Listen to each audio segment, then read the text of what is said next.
الحمد لله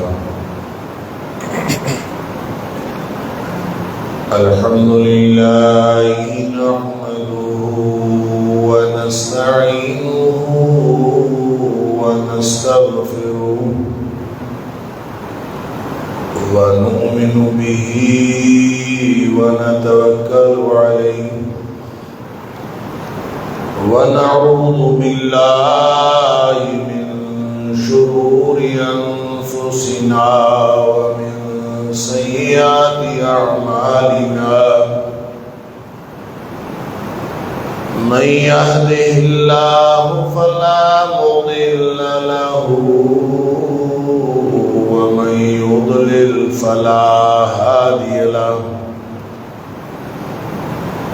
وأشهد أن لا إله إلا الله وحده لا شريك له وأشهد أن محمدا عبده ورسوله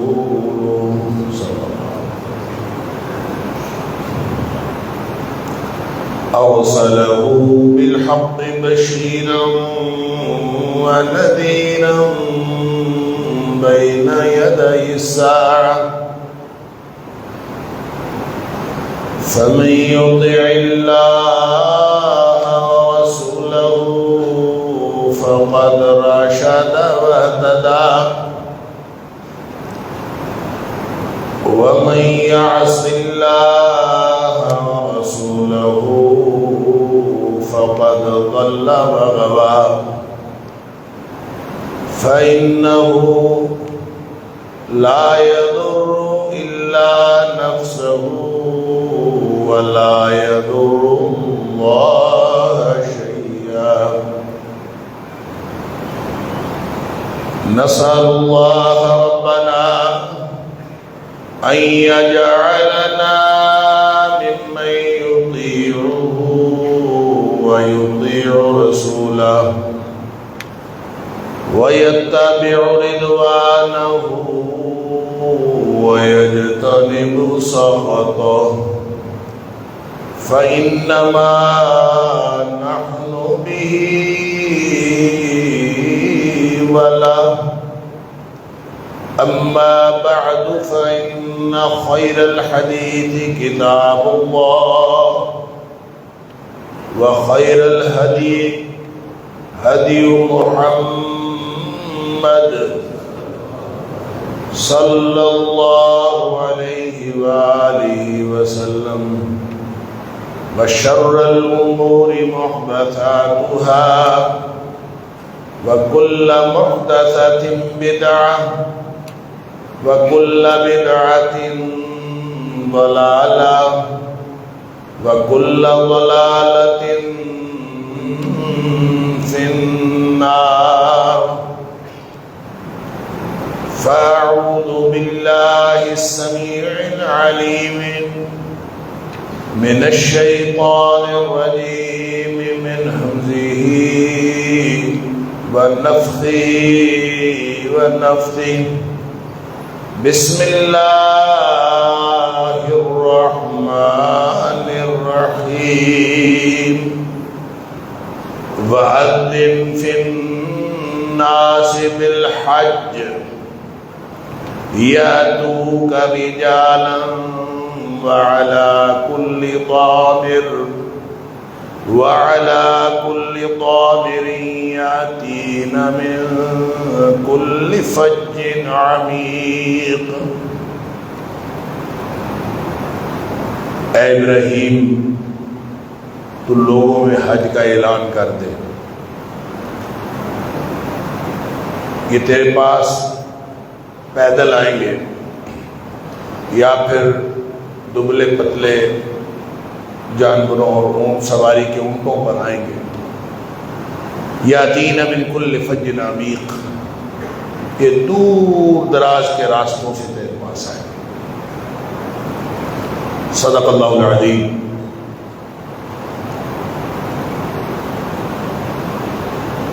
حج ایک ایسی عبادت ہے جس کا شوق بھی ہر شخص رکھتا ہے، ہر مومن رکھتا ہے،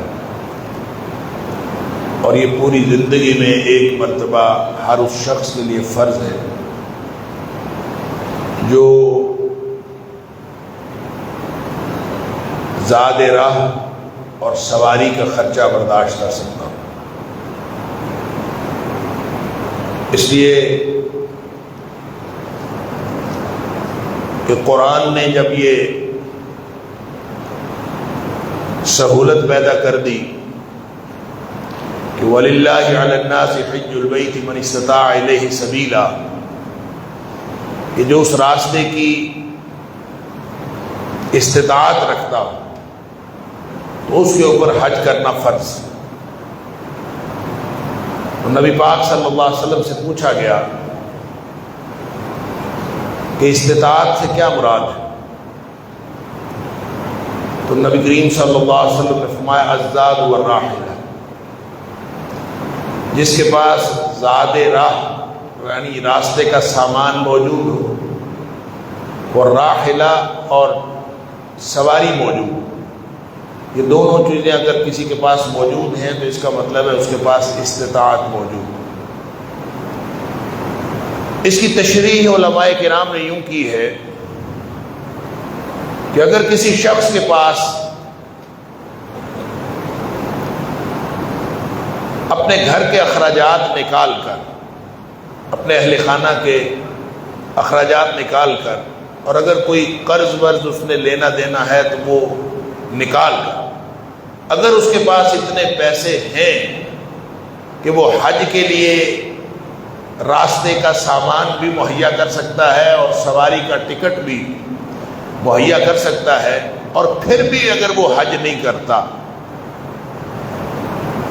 تو قرآن نے تو کہا وَمَنْ كَفَرَ فَإِنَّ اللَّهَ غَنِيٌّ عَنِ الْعَالَمِينَ، کہ جو شخص کفر کرتا ہے، یعنی یہ آیت جہاں وَلِلَّهِ عَلَى النَّاسِ حِجُّ الْبَيْتِ مَنِ اسْتَطَاعَ إِلَيْهِ سَبِيلًا فرمایا، تو اس کے آخر میں فرمایا وَمَنْ كَفَرَ، جو شخص کفر کرے، پھر اللہ سارے جہانوں سے بے پرواہ ہے، بے نیاز ہے، اس کو تو کسی کی کوئی پرواہ نہیں۔ تو اس کا مطلب ہے جو استطاعت ہونے کے باوجود بھی حج نہ کرے تو گویا وہ کفر کرتا ہے۔ اور اس کی تشریح پھر نبی پاک صلی اللہ علیہ وسلم نے حدیث کے اندر آتی ہے، جس کے بارے میں بعض لوگوں نے اس حدیث کو مرفوع نہیں کہا بلکہ موقوف کہا ہے کہ عمر فاروق رضی اللہ عنہ کا قول ہے۔ تو وہ قول ہو عمر فاروق رضی اللہ تعالیٰ عنہ کا یا وہ مرفوع حدیث ہو، اس کا مفہوم تو قرآن سے ثابت ہے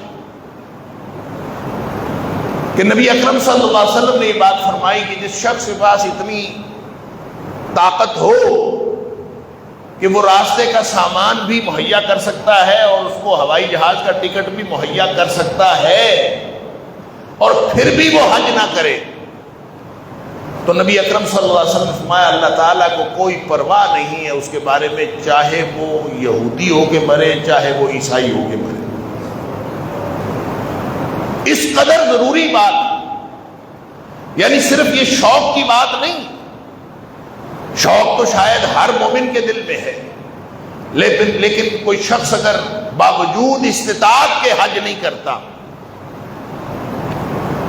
تو اس کے اوپر تو گویا اللہ کی طرف سے ایک وعید نازل ہوتی ہے، جو قرآن نے بھی کہہ دیا وَمَنْ كَفَرَ فَإِنَّ اللَّهَ غَنِيٌّ عَنِ الْعَالَمِينَ، جس شخص نے کفر کیا اللہ تعالیٰ جہانوں سے بے نیاز، اللہ کو کوئی پرواہ نہیں۔ تو اسی کی وضاحت حدیث میں کی گئی کہ چاہے وہ یہودی ہو کے مرے چاہے وہ عیسائی ہو کے مرے، اللہ کو کوئی پرواہ نہیں اس بات۔ تو اس کا مطلب یہ ہے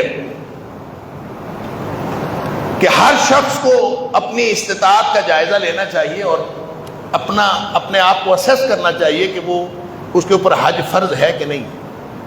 اگر اس کے پاس اتنا سرمایہ موجود ہے، گھر والوں کے اخراجات نکال کر، اور پھر وہ حج نہیں کرتا تو اس کے اوپر سخت وہی۔ لیکن اس کا دوسرا پہلو یہ ہے کہ جن کے دلوں میں اللہ نے شوق رکھا ہے اور وہ یہ سمجھتے ہیں کہ وہ ان کے پاس استطاعت نہیں ہے، تو وہ بس شوق رکھتے ہیں، حسرت کرتے ہیں کہ اللہ تعالیٰ ہمیں بھی لے جائے، لیکن ان کے پاس استطاعت الزاد والراحلہ، راستے کا سامان کے اخراجات اور ٹکٹ کے اخراجات نہیں ہیں،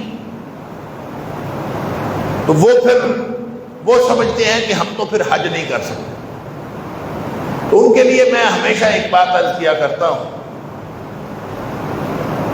کہ لوگ یہ سمجھتے ہیں کہ حج پیسے سے ہوتا ہے، حج پیسے سے نہیں ہوتا، حج نیت اور ارادے سے ہوتا ہے۔ آپ آج نیت کر لیں، ارادہ کر لیں، حج کس کے لیے کرنا ہے؟ اللہ کے لیے۔ تو وسائل کس نے مہیا کرنے؟ وسائل بھی مہیا کرنے اللہ نے۔ آپ ارادہ کر لیں کہ میں نے انشاءاللہ حج کرنا ہے، اور یہ سوچ کے جو کچھ اللہ نے آپ کو دیا ہے اس میں سے جوڑنا شروع کر دیں، چاہے 10 روپے ہیں، چاہے 20 روپے ہیں، چاہے 50 روپے ہیں، جتنی آپ کی استطاعت ہے آپ اس کو جوڑنا شروع کر دیں۔ آج کے بعد حج کے لیے پیسے جوڑنا شروع کر دیں، ارادہ کر لیں یا اللہ میں نے حج کرنا ہے، تو پھر اس کو وسائل کو پورا کرنا بھی اس کا کام ہے اور حج کروانا بھی اس کا کام ہے۔ اور یہ جب میں نے حج نہیں کیا تھا تو مجھے میرے ایک استاد محترم نے، اللہ تعالیٰ ان کی مغفرت فرمائے، انہوں نے یہ بات سمجھائی تھی کہ میں اپنے بھائی کا استقبال کرنے کے لیے ایئرپورٹ پہ کھڑا تھا، تو وہ بھی اپنے کسی عزیز کو لینے کے لیے ایئرپورٹ پہ کھڑے تھے، تو انہوں نے مجھ سے پوچھا، انتظار کر رہے تھے، ہم فارغ تھے، انہوں نے مجھ سے پوچھا حماد حج کیا ہوا ہے؟ میں نے کہا جی نہیں۔ مجھے کہتے ہیں کہ لوگ سمجھتے ہیں کہ حج پیسے سے ہوتا ہے، حج نیت اور ارادے سے ہوتا ہے، تو تم ارادہ کرو اللہ تعالیٰ تمہیں حج کرا دے گا۔ تو میں نے وہاں کھڑے کھڑے کہا، میں نے کہا جی میں ارادہ کرتا ہوں میں انشاءاللہ اگلے سال حج پہ جاؤں۔ تو مجھے کہتے ہیں آپ اگلے سال نہ کہیں، آپ کہیں اسی سال حج پہ جاؤں۔ میں نے کہا سر اس سال کا حج تو ہو گیا ہے، اس سال تو حاجی واپس آ رہے ہیں، تو اب جو بھی آنے والا حج ہے میں اسی سال کے نیت اور ارادہ کر رہا ہوں۔ بہرحال ارادہ کیا، اللہ نے حج کروا دیا، اور وسائل کہاں سے آئے کچھ نہیں پتا، بس شروع کر دیا۔ آپ جوڑنا شروع کریں، کمیٹی ڈال لیں، اور جو پیسے ہو سکتے ہیں اس کو جوڑنا شروع کر دیں، اس نیت سے کمیٹی ڈال لیں کہ میں انشاءاللہ اپنے خود بھی حج کروں گا، اپنے اہل خانہ کو بھی کراؤں گا۔ آپ اس سے اگر تھوڑا سا آگے بڑھنا چاہیں، اللہ اکبر۔ میں نے پھر جب حج کیا تو میں نے وہاں بیٹھ کے اللہ تعالیٰ سے دعا کی، یا اللہ مجھے بچوں سمیت جو ہے وہ عمرے کی توفیق عطا فرما، کہ میں بچوں کو لے کے آؤں اور سارے بچے ہوں اور میں عمرہ کروں۔ اللہ سے دعا کی۔ پھر جب میں یہاں آیا پاکستان تو عمرے کے لیے پروگرام بنا، تو اس وقت مجھے یہ خیال آیا کہ میں کیوں نہ ایک کمیٹی اور ڈال دوں اور اللہ تعالیٰ سے حج کی ہی درخواست کر لوں کہ اللہ تعالیٰ بچوں سمیت حج ہی کروا دے۔ تو میں نے کمیٹی ڈال دی اس نیت سے کہ اللہ تعالیٰ حج کروا دے گا۔ تو آپ کو بتانے والی بات یہ ہے کہ اللہ نے مجھے بچوں سمیت حج بھی کروا دیا۔ وسائل کہاں سے آئے یہ کچھ نہیں پتا، نیت کریں، ارادہ کریں۔ اور ویسے بھی یہ جو حج کا تعلق چونکہ پیسے کے ساتھ ہے اور لوگ اس کو پیسے کے ساتھ کیلکولیٹ کرتے ہیں، تو اس کے لیے نبی اکرم صلی اللہ علیہ وسلم نے ایسی شاندار خوشخبری بتائی، سبحان اللہ، فرمایا تابعوا بین الحج والعمرہ۔ نبی پاک صلی اللہ علیہ وسلم نے فرمایا یہ زیادہ زیادہ حج اور عمرے کرتے رہا کرو۔ اب ظاہر ہے جب نبی پاک صلی اللہ علیہ وسلم یہ فرما رہے تھے کہ زیادہ زیادہ حج اور عمرے کرتے رہا کرو، تو آپ کے خیال مبارک میں یہ بات ہوگی نا کہ لوگ کہیں کہ پیسے تو ہے نہیں، تو یہ کہتے ہیں زیادہ زیادہ عمرے کیا کرو، زیادہ زیادہ حج کیا کرو۔ تابعوا بین الحج والعمرہ، حج اور عمرے کرتے رہا کرو، زیادہ زیادہ کرتے رہا کرو۔ ساتھ پھر آپ نے خوشخبری بتا دی کہ پریشان نہیں ہونا، اللہ فإنہما ینفیان الفقر والذنوب۔ یہ حج اور عمرے کے اندر اللہ نے ایسی خاصیت رکھی ہے کہ آپ کی غریبی بھی دور کر دیتے ہیں، گناہ بھی دور کر دیتے ہیں۔ فإنہما یہ دونوں حج بھی اور عمرہ بھی ینفیان الفقر والذنوب، یہ آپ کی مفلسی بھی دور کر دیتے ہیں اور یہ آپ کے گناہ بھی دور کر دیتے ہیں۔ کما ینفی الکیر خبث الحدید، جس طرح لوہے کی بھٹی، اس میں جب لوہا جلایا جاتا ہے تو وہ اس کے میل کچیل کو، لوہے کو بالکل صاف ستھرا کر دیتا ہے اور اس میں کوئی میل کچیل باقی نہیں رہتا۔ اسی طرح سے اللہ تعالی حج اور عمرے کے ذریعے سے آپ کی مفلسی بھی دور کر دیتا ہے اور گناہ بھی دور کر دیتا ہے۔ لہذا پریشانی کی بات کیا ہوئی؟ پھر آپ لگائیں پیسے حج کے اوپر، آپ لگائیں پیسے عمرے کے اوپر، اور نبی پاک صلی اللہ علیہ وسلم نے وعدہ کیا ہے اس سے مفلسی دور ہوتی ہے، تو آپ پیسے لگائیں، پھر دیکھیں واپس کیسے آتے ہیں۔ جب پیسے لگتے ہیں تو پھر یوں واپس آتے ہیں، وہ عطا فرمانے والا وہ پھر ایسی عطا کرتا، اور یہ آپ عملاً تجربہ کر کے دیکھ لیں۔ تابع بین الحج والعمرہ، عمرہ اور حج آپ زیادہ زیادہ کریں تو اللہ تعالیٰ گناہ بھی دور کرے گا، اللہ تعالیٰ مفلسی بھی دور فرما دے گا۔ یہ جو حاجی اللہ تعالیٰ سب کو لے جائے، فلائٹ شروع ہوئی ہیں تو بڑی عجیب و غریب کیفیت تھی۔ یہ کل یا پرسوں جو ہے وہ پہلی حج فلائٹ پاکستان سے گئی ہے مدینہ منورہ۔ مدینہ منورہ والوں نے استقبال کی بھی انتہا کر دی کہ حجاج آ رہے ہیں، اللہ کے مہمان آ رہے ہیں، سبحان اللہ، اور ان کی قدر و قیمت ہے۔ یہ مہمان ہیں، اور جس کو حج کی توفیق ملتی ہے یہ دراصل اللہ کی طرف سے بلاوا آتا ہے۔ یہ جو میں نے آیت پڑھی نا آپ کے سامنے، سورہ حج کی آیت نمبر 27، اس میں اللہ تعالیٰ فرماتا ہے کہ اللہ نے حکم دیا ابراہیم علیہ السلام وَأَذِّن فِي النَّاسِ بِالْحَجِّ، لوگوں کے درمیان حج کا اعلان کر۔ یہ اس موقع کی بات ہے کہ مکہ مکرمہ شہر نہیں تھا، بس کعبۃ اللہ تھا۔ پہلے تو اپنے ننھے اسماعیل کو اور اماں ہاجرہ کو وہاں چھوڑا، وہاں بس ایک ٹیلہ تھا، کچھ بھی نہیں تھا، ارد گرد اونچے اونچے پہاڑ اور ایک وادی، بواد غیر ذی زرع قرآن کہتا ہے، جس میں نہ کوئی کھیتی، نہ کوئی فصل، نہ کوئی پھل، کچھ بھی نہیں، ایک بالکل بے آب و گیا وادی، اس میں اپنے چھوٹے بچے اور اماں ہاجرہ کو وہاں پہ چھوڑ کے آ گئے۔ پھر وہاں پہ جاتے رہے، ان کے ساتھ، اماں ہاجرہ کے ساتھ اور اسماعیل کے ساتھ جو کچھ ہوا وہ الگ داستان ہے۔ اور اللہ تعالیٰ نے زمزم کا کنواں جاری کر دیا، ان کے لیے پانی جو ہے وہ نہیں تھا، بھاگتی رہی ادھر ادھر، پانی جب ختم ہو گیا صفا مروہ پہ دوڑی، اور وہ ساری داستان آپ نے سنی ہوئی ہے۔ اور اللہ تعالیٰ نے اس پوری داستان، اس پورے خاندان کی پوری داستان کو عبادت کا حصہ بنا دیا۔ یعنی کیا اخلاص تھا۔ جب وہ چھوڑ کے جا رہے تھے تو اماں ہاجرہ یہی تو پوچھتی تھی بار بار، کیوں چھوڑ کے جا رہے ہیں؟ یعنی بندہ پریشان ہو جاتا ہے، بے آب و گیا وادی میں، چھوٹا سا بچہ ہے، میں کیا کروں گی؟ تو بھاگتی جا رہی، پیچھے پیچھے پوچھتی جا رہی، ابراہیم کیوں چھوڑ کے جا رہا، کیوں چھوڑ کے جا رہا؟ وہ بولتا ہی نہیں۔ پھر خود ہی خیال آیا کہ ابراہیم اللہ کے حکم کے بغیر تو کوئی کام کرتا ہی نہیں، تو پھر خود پوچھا اللہ امرک بہذا، نبی اکرم صلی اللہ علیہ وسلم نے یہ بات بخاری شریف کے اندر، نبی پاک صلی اللہ علیہ وسلم نے جو بات فرمائی بخاری شریف کے اندر روایت ہے، اللہ امرک بہذا، کیا اللہ نے آپ کو حکم دیا؟ اللہ، تو پھر بولے نعم، یہ اللہ نے حکم دیا ہے۔ تو بس اتنی بات سننی تھی اماں ہاجرہ نے، شیر ہو گئی، پریشانی ختم ہو گئی۔ جب اللہ نے حکم دیا ہے کہ یہاں چھوڑنا ہے تو پھر وہ اللہ ہی ہماری حفاظت کرے گا۔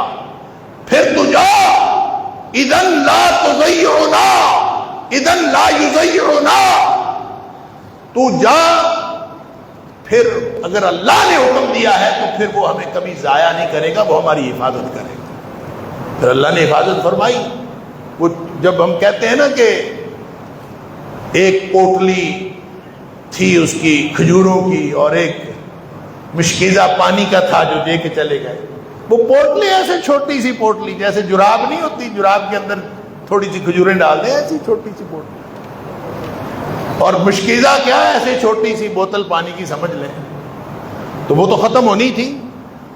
اللہ پریشان ہو گئی، پھر دوڑی. صفا اور مروہ کی پہاڑیاں تھیں، اس کے اوپر چڑھ کے دیکھتی تھی کہیں کسی طرف کو نظر آ جائے پانی کی کوئی نہ آدم نہ کوئی آدم ذات. دوڑتی رہی تو اللہ کریم نے پھر جہاں ننھے اسماعیل علیہ السلام پڑے ہوئے تھے، ان کی ایڑیوں سے اللہ تعالیٰ نے کنواں جاری کر دیا. اور جب وہ پانی زیادہ ہوا تو روکنے کی کوشش کی، زمزم، اسی سے اس کنویں کا نام زمزم پڑ گیا، اور آج تک وہ کنواں جاری ہے. اللہ اکبر. حضرت ابراہیم علیہ السلام جب دوبارہ واپس آئے، کئی دفعہ واپس آئے، اور لگتا یوں ہے کہ ہر سال حج کے موقع پر آتے تھے. لگتا یوں ہے کہ ہر سال حج کے موقع پر آتے تھے. یہ کہاں سے لگتا ہے؟ یہ قرآن کی آیت سے ہی پتہ چلا کہ جب انہوں نے خانہ کعبہ تعمیر کر لیا اسماعیل علیہ السلام کو ساتھ لگا کے، تو پھر اب بندہ تو وہاں پہ تھا کوئی نہیں، کعبہ تعمیر ہو گیا، تو اب حج کرنے کے لیے کون آئے، کہاں سے آئے؟ یہاں پہ رونق لگنی چاہیے. اللہ نے حکم دیا وَأَذِّن فِي النَّاسِ بِالْحَجِّ، ابراہیم تو اعلان کر دے لوگوں میں حج کے لیے. حج کا لفظی معنی ہوتا ہے قصد کرنا، ارادہ کرنا. ابھی جو میں بات کر رہا تھا، حج ارادے سے ہوتا ہے. حج کا معنی ہی ارادہ کرنا ہے. آپ ارادہ کریں، اللہ تعالیٰ کروا دے. اللہ اکبر. حضرت ابراہیم علیہ السلام نے یہ پھر صدا لگائی، اعلان کرو. اب ظاہر ہے نہ لاؤڈ سپیکر تھے، نہ سوشل میڈیا تھا، نہ سوشل میڈیا پہ لائیو کر کے پوری دنیا کو سنا سکتے تھے. کیسے سنانا تھا؟ تو بعض روایات میں امام ابن کثیر علیہ الرحمہ نے یہ روایات نقل کی، اگرچہ وہ مرفوع نوعیت کی نہیں ہے، لیکن تابعین عظام سے وہ روایات ہیں کہ حضرت ابراہیم علیہ السلام نے اللہ سے پوچھا کہ اللہ میں کیسے پیغام دوں لوگوں کو، لوگوں تک کیسے پہنچے گا؟ تو اللہ تعالیٰ نے فرمایا ابراہیم تو بس پیغام دے دے، لوگوں تک پہنچانا ہمارا کام ہے. تو بس پیغام دے دے، پہنچانا ہمارا کام. اب ابراہیم علیہ السلام نے ایک روایت کے مطابق مقام ابراہیم پہ کھڑے ہو کے، ایک روایت کے مطابق کوہ صفا پہ کھڑے ہو کے، اور ایک روایت کے مطابق جبل ابو قبیس جو بڑا پہاڑ ہے سامنے، اس کے اوپر کھڑے ہو کے، یا کسی بھی پتھر پہ کھڑے ہو کے حضرت ابراہیم علیہ السلام نے صدا لگا دی. اللہ کا پیغام پہنچا دیا، وہ دے دیا کہ لوگوں حج کی طرف آؤ. وَأَذِّن فِي النَّاسِ بِالْحَجِّ، حج کا اعلان کر دیا. اللہ. امام ابن کثیر نے لکھا ہے کہ جو ہی ابراہیم علیہ السلام نے یہ اعلان کیا، ارد گرد کے درخت جھک گئے، پتھر بھی متوجہ ہو گئے. حج کا اعلان ہے. اللہ. اور اللہ کریم نے لوگوں تک، دنیا کے کونے کونے تک، ہر اہل ایمان کے دل تک یہ پہنچا دیا. بلکہ ان روایات میں تو یہ بھی آتا ہے کہ جس شخص نے پیدا ابھی ہونا تھا، عالم ارواح میں تھا، اور پیدا ہو کے اس نے زندگی میں کبھی حج کرنا تھا، ہر اس شخص تک اللہ کے حکم سے ابراہیم علیہ السلام کا وہ پیغام پہنچ گیا. جس نے لبیک لبیک کہتے ہوئے نکلنا تھا نا، تو ہر اس شخص تک وہ پیغام پہنچ گیا. لہذا یہ ابراہیم علیہ السلام کا پیغام ہی ہے کہ جو ہر اہل ایمان کو کے اندر ایک تڑپ ہوتی ہے کہ میں وہاں جاؤں اور مکہ مکرمہ پہنچوں، کعبۃ اللہ دیکھوں. یہ ہر شخص کے دل میں جو حسرت آتی ہے اور یہ خواہش پیدا ہوتی ہے، خواہش حضرت ابراہیم علیہ السلام کے اعلان کی وجہ سے. اعلان ابراہیم علیہ السلام کا تھا، پہنچایا اللہ کریم نے ہر ایک شخص پر. اور گویا جس شخص کو اللہ تعالی حج کرنے کی توفیق عطا فرماتے ہیں اور یہ سعادت عطا فرماتے ہیں، گویا اللہ تعالیٰ اس کو خود اپنے حکم سے بلاتے ہیں. اللہ کی طرف سے بلاوا آتا ہے. ابراہیم علیہ السلام نے اعلان کیا عالم ارواح میں بھی لوگوں نے لبیک لبیک کہنا شروع کر دیا. لیکن یہ لبیک کس کے جواب میں ہوتا ہے؟ یہ لبیک اس وقت ہوتا ہے، آپ پورے عربوں کے کلام میں دیکھ لیں، عربوں کے لٹریچر میں دیکھ لیں، یا عربوں کے کلچر میں دیکھ لیں، تو لبیک کبھی استیناف کلام میں نہیں ہوتا. بات کا آغاز کرتے ہوئے کبھی کوئی شخص لبیک نہیں کہتا. لبیک ہمیشہ اس وقت کہا جاتا ہے جب کوئی کسی کو پکارتا ہے. لبیک کہا ہی اس وقت جاتا. آپ دیکھیں ہمارے یہاں یہ کلاس رومز کے اندر حاضری لگتی ہے، جب کسی کا رول نمبر بولا جاتا ہے وہ کہتا ہے لبیک. کبھی یہ بھی دیکھا کہ کسی کا رول نمبر بولا ہو نہ بولا ہو وہ آگے سے کہے لبیک، خود سے کہے لبیک نہیں. جب استاد اس کا رول نمبر یا نام بولتا ہے تو وہ کہتا ہے لبیک، میں حاضر ہوں. تو یہ پورے عرب کے کلچر میں اور پورے عرب لٹریچر میں لبیک کہا ہی اس وقت جاتا ہے جب کسی کا نام پکارا گیا. اللہ، اس کا مطلب یہ ہے کہ جن کو حج کی توفیق ملتی ہے نا، اللہ کی طرف سے ان کا نام پکارا جاتا ہے. اور یہ جو معروف ہے نا بلاوا آتا ہے، یہ بات ٹھیک ہے، لیکن یہ اس میں غلطی یہ ہے کہ لوگ کہتے ہیں مدینے والے نے بلایا ہے. بلایا اللہ نے ہے، اللہ کی طرف سے بلاوا آتا ہے، یہ بات ٹھیک ہے. اور اس کی تصدیق حدیث میں ہوتی ہے. نبی پاک صلی اللہ علیہ وسلم نے فرمایا کہ الحاج والمعتمر والغازی فی سبیل اللہ، 3 لوگ ایسے ہیں، ایک حاجی، ایک عمرہ کرنے والا اور ایک اللہ کے راستے میں جہاد کرنے والا. یہ 3 لوگ ایسے ہیں وفد اللہ، یہ اللہ کے مہمان ہوتے ہیں. الحاج والمعتمر والغازی فی سبیل اللہ، حج کرنے والا حاجی، عمرہ کرنے والا معتمر، اور اللہ کے راستے میں لڑنے والا غازی فی سبیل اللہ. جب وہ لڑنے کے لیے نکل کھڑا ہوتا ہے تو فرمایا کہ یہ ایسے نہیں جاتے، وفد اللہ، یہ اللہ کے مہمان ہیں. اور پھر فرمایا یہ بن بلائے مہمان نہیں ہے، مہمان تو ہیں لیکن مہمان وہ بھی ہوتا ہے جو خود اپنی مرضی سے آ جاتا ہے. فرمایا دعاہم، ان کو اللہ نے بلایا ہے. وفد اللہ، یہ اللہ کے مہمان ہیں، اور اللہ کے مہمانوں کو دعاہم، اللہ نے بلایا ہے. انہوں نے کیا کیا ہے؟ اللہ نے بلایا ہے فَأَجَابُوهُ، انہوں نے بس اللہ کی دعوت پر لبیک کہا ہے. اللہ نے بلایا اور یہ چادریں باندھ کے لبیک لبیک کہتے وہاں پہنچ گئے. سبحان اللہ، لبیک لبیک کہتے وہاں پہنچ گئے. فَأَجَابُوهُ، دعا، اس نے بلایا. تو جب بلایا ہوا مہمان ہو، نام لے کے بلایا ہے کہ فلاں آ جائے، فلاں آ جائے. یہ آگے سے کہتا ہے لبیک اللہم لبیک، اللہ میں حاضر ہوں، حاضر ہوں یا اللہ میں حاضر ہوں. اللہ لا شریک لک لبیک، تیرا کوئی شریک نہیں ہے، میں حاضر ہوں. ان الحمد والنعمت لک والملک، اللہ تعریف بھی تیری، انعامات بھی تیرے، بادشاہت اور اختیار بھی تیرا، اور لا شریک لک، تیرا کوئی شریک ہے ہی نہیں.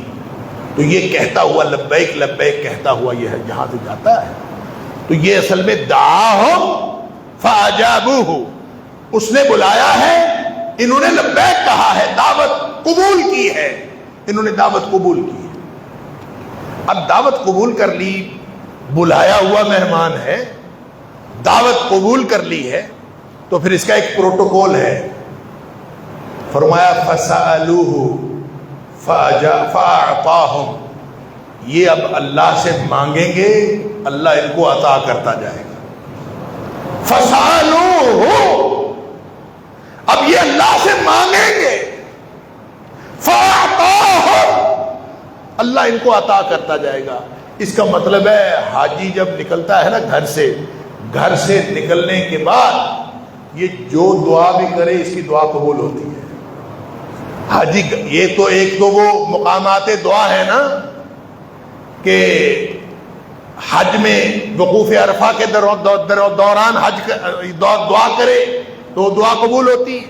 مزدلفہ میں رات سونے کے بعد جب وہ فجر کی نماز پڑھنے کے بعد دعا کرے دعا قبول ہوتی.